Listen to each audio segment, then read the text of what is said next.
La organología es el área de la música que se ha encargado tradicionalmente del estudio de los instrumentos musicales, su origen e historia.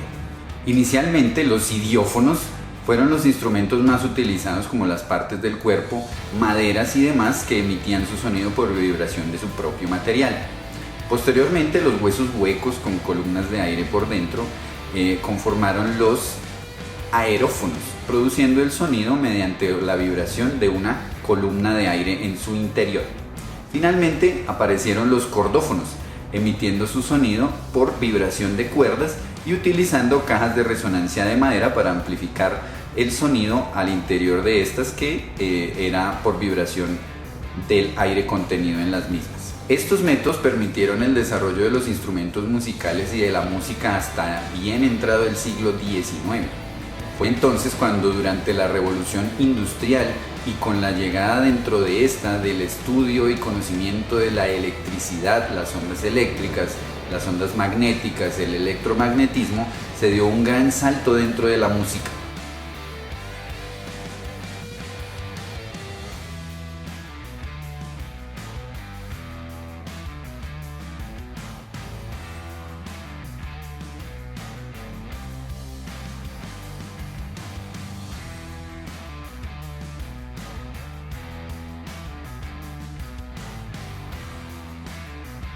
El fundamento teórico de esto, dado en la acústica, que encontró cómo las ondas de sonido físicamente son ondas que se pueden transmitir por el aire y que tienen una frecuencia que tiene que ver con su altura, que tienen una amplitud que tiene que ver con su volumen o intensidad y que tienen unas combinaciones de frecuencias que tienen que ver con sus timbres.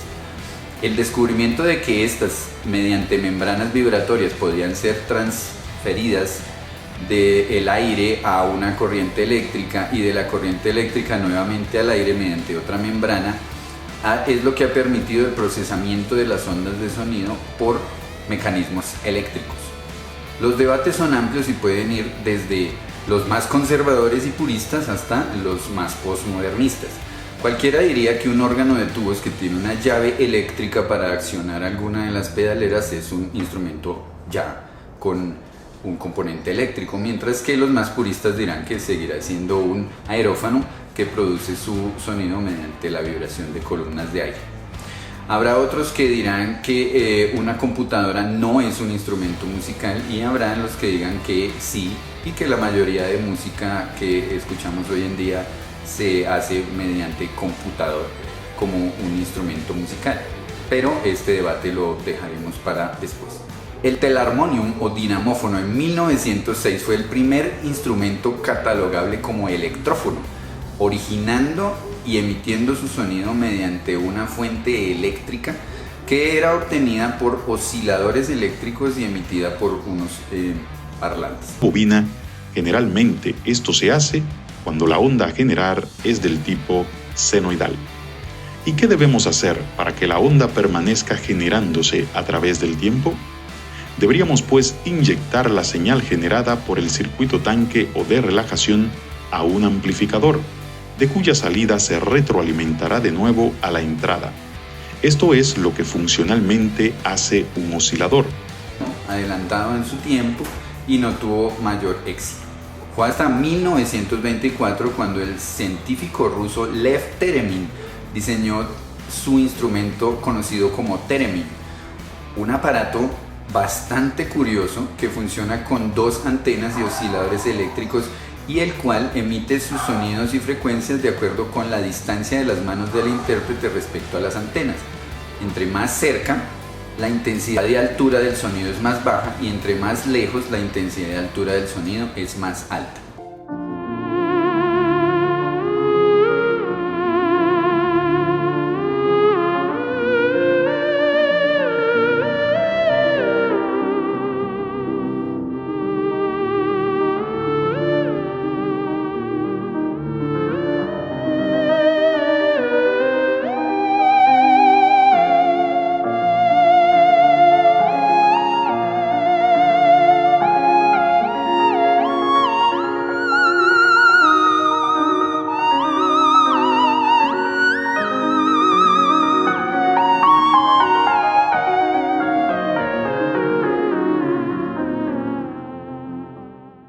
El siguiente paso fue llevado a cabo por el francés Maurice Martenot, quien para 1928, mediante el uso de válvulas eléctricas y osciladores, concibió las ondas de Martenot y construyó un instrumento a base de un teclado que permitía producir sonidos bastante inquietantes.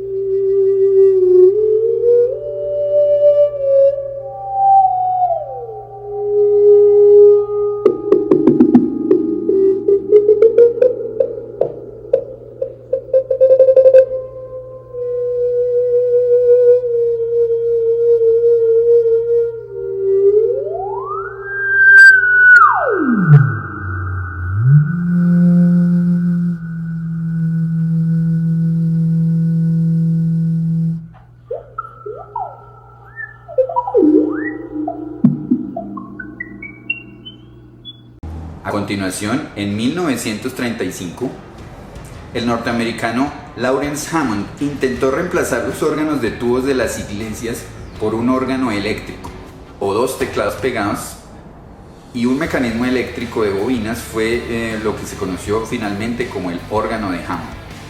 Muy versátil, se usó mucho durante los años 60 en las agrupaciones de rock, porque daba muy fáciles efectos de wah, glissandos y arpegios.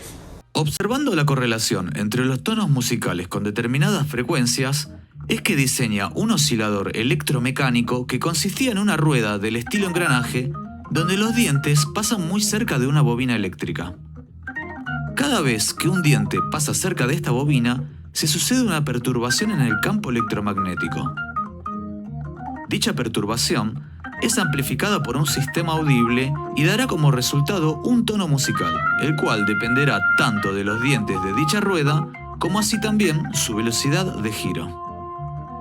Este último factor era el más difícil de controlar, debido a la necesidad de que el giro sea siempre constante. Para ello, se requería que la velocidad de giro del sistema sea siempre constante. Se crea un sistema electromecánico impulsado por este motor, el que asocia muchas ruedas dentadas en línea.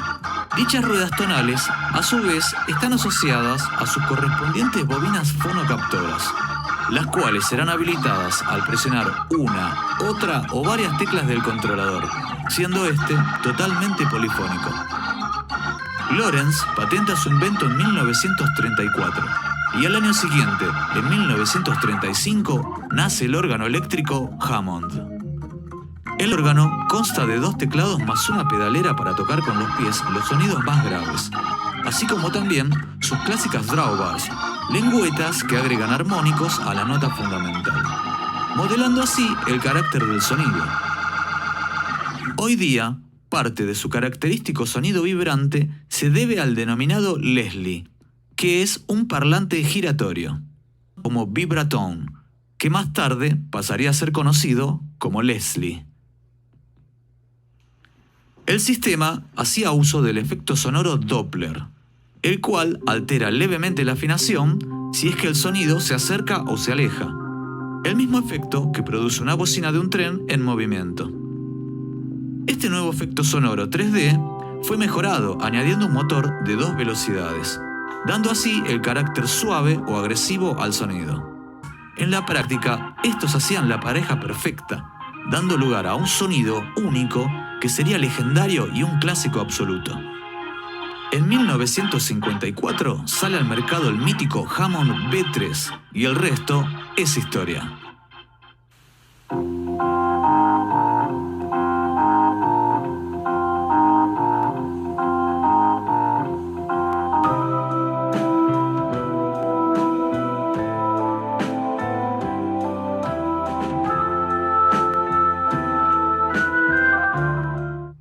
Si bien inicialmente era usado por músicos de jazz, este no tardó en popularizarse tanto y en tan diversos estilos musicales de los más variados.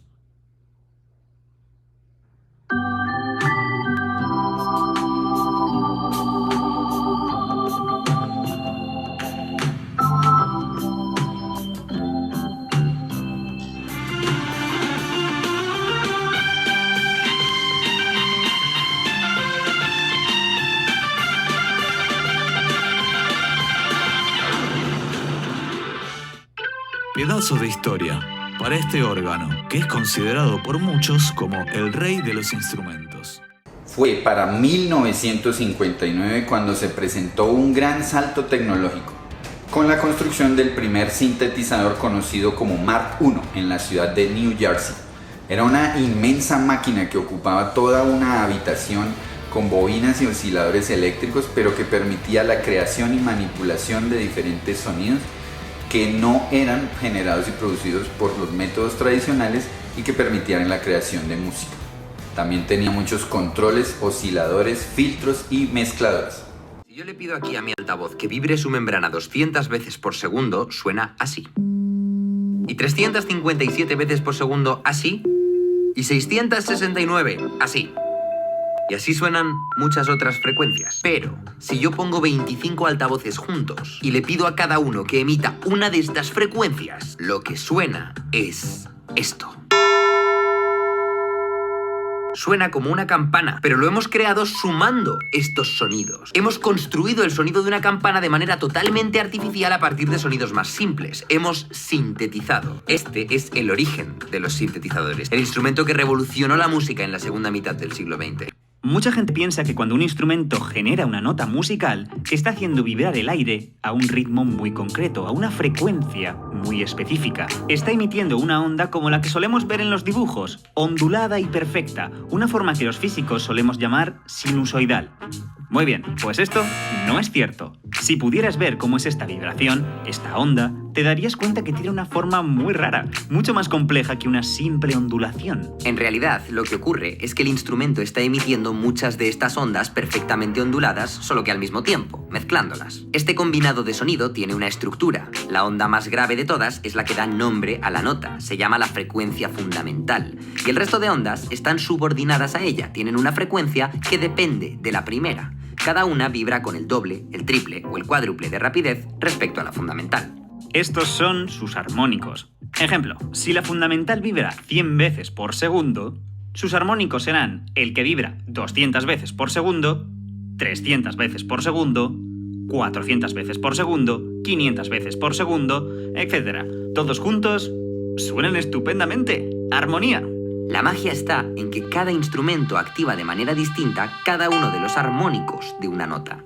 Dependiendo de factores como la forma del instrumento o el material del que está construido, algunos de estos se potenciarán y otros se mitigarán. El resultado son distintas ondas mezcla que nuestros cerebros pueden distinguir como diferentes. Son la misma nota, pero tienen distintos timbres. Esta es la razón por la que distintos instrumentos suenan diferente. Fijaos en lo dispares que son los armónicos de la misma nota dada por una trompeta, por una flauta y por un piano. Cuando los sintes empezaron a surgir fueron una auténtica revolución. It produces sounds in a matter of minutes which would normally take days of work and multiple re-recording to achieve. Empezaron a usarse a finales de los 60 y ahora ya no son grandes piezas con circuitos analógicos enormes, gracias a Dios, porque ha llegado el siglo XXI con maravillas como esta.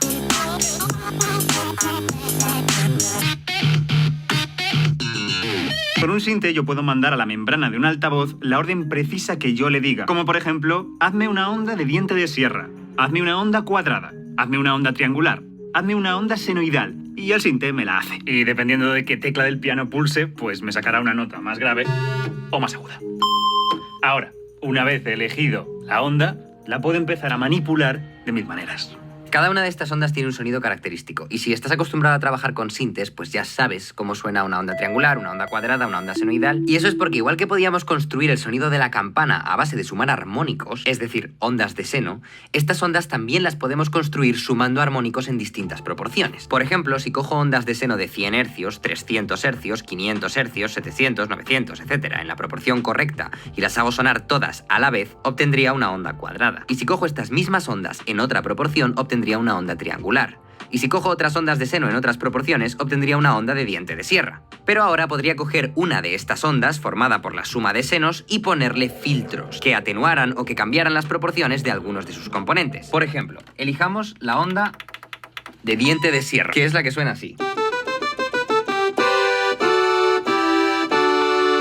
Y ahora le voy a ir poniendo un filtro que atenúa los armónicos agudos. ¿Veis cómo cambia el sonido? Es como que de repente es menos punzante o algo así. Y de repente está cada vez más opacado. Y ahora le quita el filtro. Lo que está pasando es que se están atenuando los armónicos más agudos que conforman la onda de diente de sierra. Envelope es como envuelves el sonido. Digamos que ahora mismo está en la versión más básica, que es que según le doy a la nota suena, y cuando dejo de darle deja de sonar. Pero imaginaos que yo quisiera imitar el ataque de un violín o de una flauta. Podría decirle que atacara la nota más despacio, es decir, que cuando la pulse tarde un rato en llegar al pico de intensidad.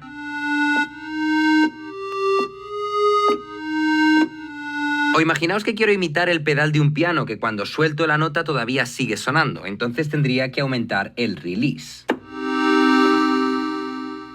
Y puedo empezar a jugar con estos parámetros todo lo que quiera y encontrar un montón de sonidos diferentes.